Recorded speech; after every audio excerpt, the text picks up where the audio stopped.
Como falar caprichar em inglês? Por que alguns sobrenomes em inglês têm Mick ou Mac no começo, tipo McDonald's? E qual a diferença entre as palavras em inglês present e gift? Os dois não seriam presente?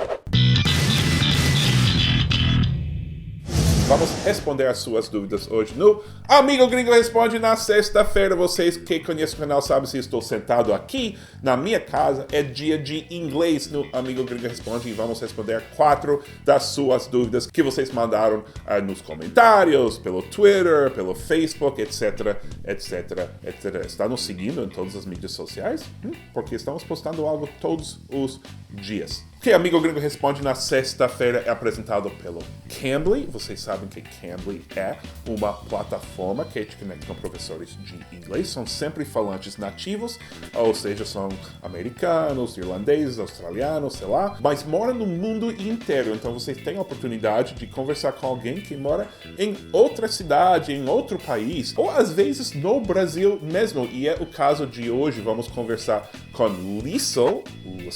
Eu não sei exatamente como pronunciar o nome dela, mas vou começar por primeira vez com ela. É uma professora que eu encontrei no Cambly buscando Brasil na busca. E o bom dela morar em São Paulo é que ela fala português. Então, obviamente, vocês não vão falar português o tempo todo, mas se você tem alguma dúvida, você é principiante, você precisa de ajuda em português, ela vai poder ajudar em português e também falar inglês com o sotaque americano dela, ok? E claro, se você não usou Cambly antes, pelo Amigo Gringo você tem uma aula de graça, é só usar o link na descrição ou o código que está aparecendo aqui agora, baixar o aplicativo, bota esse código e você tem uma aula de graça. Pode ser com Liesl, né? Vamos conectar com ela porque eu estou bem curioso de saber como pronunciar o nome dela. Vamos lá. Hello, Seth. How are you? Hi, Liesl.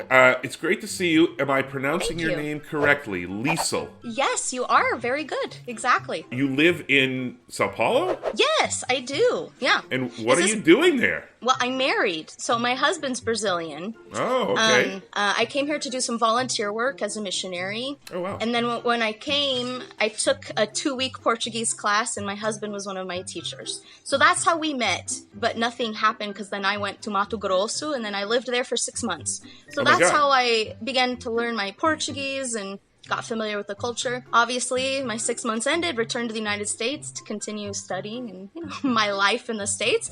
And then me and my husband got back in contact with each other. We became really good friends, and now eventually we got married, and so we've been here for 3 years. Yeah. I know people will want to know, what were you doing in Mato Grosso? Also Yeah. missionary? Yeah, Yep, missionary work through Is it the Mormon church or I went what to. church Same. is it? Yeah, yeah, Well, you know, exactly. that's a pretty easy guess. I know, right? That's true. That is true. Okay, this question, and I'll read it in Portuguese. It comes from Sakamoto Lu. Surgiu esta dúvida lá no curso de inglês. Na América se diz present ou gift? É correto? He gave me a present for my birthday? Obrigada de nada. And then a bunch of smiley. Is that supposed to be funny? Obrigada de nada. Ha ha ha. Okay. Emojis. Emojis. Now, there is a very small difference between gift and present. There's synonyms, so you can use them interchangeably. He gave me a present, he gave me a gift. Okay. It still has the same meaning. The thing that's interesting with gift is that it doesn't always have to be an object or something tangible. For example, I have the gift of listening, right? Or I have the gift of friendship. And so when we talk about these things that are gifts, it's not always an object. Or So it can be like a tangible. special talent almost. Oh, very good. Yes, exactly. I think the word Yeah. I think the word in Portuguese might be dom. O dom Yes. de Yeah, escutar, exactly. o Yeah. dom de ser bom amigo. Something. Yeah, very good. So exactly. that is another word, and so it's the same idea, but it's, I guess you could almost say, since you are Mormon, you could say it's like a gift from God. Like, Yeah, that exactly. talent is, you're gifted, means you sort of, Yes. you've got this natural ability to do something. Exactly, yeah, very good. So the other thing I realize is that a gift and a present, if you're giving someone something on their birthday, it can be a present or a gift. But if you're giving something to charity, like to a non-profit organization, then it's a gift. He gave the NGO, or the ONG in Portuguese, he gave the ONG a gift of $100. Yeah, but you would never say he gave a present of $100. Yes. So that's so interesting. So if it's a gift to charity, it's a gift. It just reminded me, you said we couldn't say it was the present to charity. It was a gift to charity. The gifts can also be an adjective. So example, we have gift shops, we have gift cards, but we don't say present shops or present cards. So that's another aspect of the gift place present. that sells presents is not a present shop. It's a gift shop. Very interesting. Okay, let's move on. I love this next question because I had to look it up and I learned a lot from it. So this is from E. Malforia. Again, people can send, vocês podem mandar suas dúvidas por Instagram, Twitter ou YouTube nos comentários. Tenho uma dúvida há tempos e gostaria que explicasse num vídeo. O que significa o Mac ou Mick que vejo em alguns nomes próprios, como McDonald's, McCarthy, McMoney. McMoney. McMoney. That must be like a McDonald's game or something. McScrooge or McPachinas da Disney. Okay, and that person is from Vitória da Conquista in Bahia. Okay. Cool. The MC, the Mick, is actually an abbreviation of Mac. So we have Mac and then you can abbreviate to Mick. And actually it's just a prefix that we add at the beginning of someone's name to show who they are a son of. McDonald really means son of Donald. Right, exactly. Yeah. You'll never look at McDonald's the same. Yes. So people will ask, like, well, where does that come from? And it's actually from Scottish or Irish Gaelic. Yeah. So that's like the languages that they spoke in Scotland or Ireland before in English took times. over. Yes. So so that's one thing that stayed. Mac or Mick, and it stayed in people. It was already part of people's names, so it stayed there. You know, one thing I realized when I was doing this is we do have this equivalent in English, which is we add son to the end of names. Oh, yes. So Donaldson is a last name. Sam Donaldson is a famous journalist, and that's exactly the same name as McDonald. I did not know that part about the son at the end of Donaldson. Very cool. What about O. Henry? O'Donnell. Oh, Henry. Okay, well, I thought that came from the Irish-Scottish thing as well. It does. And just think, Irish, not Scottish. Oh, really? It's just Irish? Just Irish. Oh, nice. Okay. But that's all I know. Yeah. Well, it's very similar. It doesn't mean that you're the son or daughter of someone. It means you're from a family. So like a clan. Of the Donaldsons or the... So it might be your grandfather or like, I don't know, the name they call your whatever. Your clan. I liked that. Exactly. So that's just a tip for Brazilians. If someone's last name is O something, that means their ancestors are Irish. And if someone's is Mick or Mac something, that means their ancestors are either Scottish or Irish. All right, let's do this my favorite question of the day. Ok, Felipe Silva escreveu pelo YouTube duas palavras muito importantes que representam a cultura alimentar brasileira. São caprichar, ou seja, caprichar na quantidade de molho do lanche, por exemplo, e chorinho, quantidade extra de bebida que te dão além do que você comprou. How do you say these in English? Oh my God, this is so hard. Okay, that's cool. I'm not a drinker, so the alcoholic bar language I'm not familiar with. So this one, I actually had to do a little research. Okay. Now, with chorinho, I saw that we use, now correct me if I'm wrong, but that we kind of call that chorinho the over pour or the extra pour. From your drink. So if he's filling up your cup and then there's still some in his little drink shaker, then that's his extra pour or over pour. I Or think that's right. chorinho. I have also heard that chorinho could also be if someone feels like their drink is too weak, there's not enough alcohol, that they can go and ask for a little extra shot of alcohol. Oh, can you give me a little, I mean, it's kind of the same. It's kind of the same thing, I think, right? I mean, you're basically getting a little bit extra. The question, there you go. We yes. don't really have a word for this. I don't know. I'd have to ask a Brazilian. Maybe in the comments people can tell us. But to me, you might also be able to use it when, like, the guy is making your juice at the lanchonete, and he fills your cup, but then it's full, and there's still a little bit left in the mixer. I love it when that happens. And then he pours a little extra. I don't know if that's called a chorinho. I do know that in Spanish, at least in the Caribbean Spanish, that is called the ñapa. Oh, very cool. So the funny thing is, when I was thinking about this question, I thought, okay, how do you say chorinho in English? And then like, okay, overpour, that's the technical word, but nobody really ever uses that. We just say the extra. Well, Can I have the extra? We don't really ever say anything like that. You know, maybe we'd say like, come on, make it a strong one, or come on, keep it coming. Oh, that's a good one. Yes. But it's all sort of rude. Like maybe if I knew. No, right. Keep it coming. Don't stop. Now the same thing with caprichar. It's funny. I looked up caprichar in my big dictionary, and I know the meaning that he's talking about. It's like, okay, like.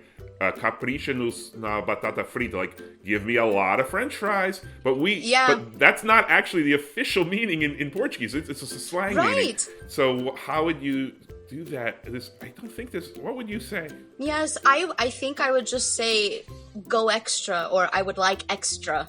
Because like you said, we don't really have a way in English to say, but example, if someone was making me a sandwich and I wanted, capricha no bacon, right? I would say, go extra on the bacon, or extra on the cheese, or extra fries. How about go heavy on the bacon? Oh, that's a good one. Yeah, we do that as well. Yes, that is a good one. Okay. Yeah, so go bacon, extra. Go heavy on the sauce. But then there's all kinds of other circumstances. So I did find this thing online. This person came up with all these different situations with capricha and translated them into English. I'm sure. I'm not going to pretend. Eu não vou fingir que eu pensei em tudo isso. But so listen to this. He has all these translations. I put so much time into it. Eu caprichei muito. I put so much thought into it. I put a lot of work into it. Or I tried really hard. Eu caprichei. All these things could be caprichou. And then if you say it to someone else, this is a pretty good one. We'll say caprichou. It could be translated as you outdid yourself. How about that? Now that one I'm more familiar with. This one and the food one. The one you mentioned before about, it's kind of like dedication, right? Like you're saying, I worked really hard on this. I put a lot of time into it. And also the part of doing a good job, right? Oh, you did great. Great job. Right? That was well done, we also say, right? I got another one. You went beyond the call. Oh, very nice. Yes. Beyond the call of duty. Beyond the call of duty. Beyond the call of duty. Yes. So that's like a military Over term. and beyond, it is. Your duty is to go and rescue one person, but you went and you rescued 10 people. You went beyond the call of duty, or beyond the call. We'll say capricho, and you can use that in other situations. Okay, this is when Americans panic when they read something, because we do not really learn grammar that well in English. We just kind of learn it. So this is from André Novaes, 1972. Amigo gringo, como fica em inglês o tempo verbal em português do pretérito mais que perfeito do subjuntivo? Okay, so pluperfect subjunctive. If I'm not mistaken, this would be something like se eu tivesse tido o tempo, or se eu tivesse ido, right? If I had gone, or if I had time, okay? Yes. Not if I had time. If I had time would be the imperfect. If I had time, I would have gone. Right. Okay. Yes. So, interestingly, we would just use the regular pluperfect, or mais que perfeito normal. So that would be, if I had known I would have gone. Se eu tivesse Right. sabido, eu teria ido. Okay, so let's analyze this. Se eu tivesse sabido, if I had gone, so no subjunctive Yes. there in English. Right. And then what would be the second part? Eu teria ido. I would have gone. Okay, And that so is... this phrase, it's what we call the third conditional in English. And so we have these sentences we call conditionals, right? If something was a certain way, we would do something. And Yeah. so this one, we call it kind of like that, it's a past hypothetical condition. Right. The most important thing here is that most of the time there's no subjunctive in English. Exactly. There's a few Yeah. So exceptions, don't think but- too much about don't think too much about it because then it gets too complicated. Yeah. The only time you really hear the subjunctive in English is with the verb to be. So I would say if I were. Yes. If I were. You don't say if I was, you say if I were. But you don't really need to think about this. Okay. Yeah, no, that's too- let's not confuse too technical. people. So if people want to find you on Cambly, how are they going to find you? It's Liesel A. So Liesel I- A, the letter Yes. A. Okay, got it. Yeah. So we're going to put that up on the screen. And Good, as I cool. said before we got in touch with you, everyone has the right to one free lesson thanks to our agreement with Yes. Cambly. So if you Yeah. want, you look you up. And either Cool. if you're online, you can just call you, or if you're not, then they can make an appointment with you. Is that how it works? Yes, they can. I open my schedule every week, and so whenever they post this video or this video is ready, then yeah, I have a schedule. There we go. So Liesel, it has Yes. been a pleasure speaking to yes, you. well, We are thank gonna- you, Seth. We are going to meet when I come to São Paulo, right? Cool. Yes, that would be awesome. Uau! Eu aprendi algo hoje. Eu não sei se vocês aprenderam algo hoje, mas eu aprendi algo hoje. Eu não sabia, por exemplo, que Mick e Mac, eu sabia que significava filho de. Eu pensava, como todo americano pensa, que se é Mac, M-A-C, é escocês. E se é Mick, é irlandês. Mas eu não sei por que a gente acha isso, a gente aprende isso, mas não é verdade. É simplesmente que Mick é a abreviação de Mac e pode ser escocês ou irlandês. Também nunca tinha pensado em como falar caprichar ou chorinho em inglês, ou nunca tinha pensado bem, né? Porque tem todas essas possibilidades. E isso é o bom de falar de inglês. Não esqueça, pode conectar com Liesel pelo Cambly e pode conectar comigo por todas as mídias sociais. Ou na terça-feira para o próximo episódio.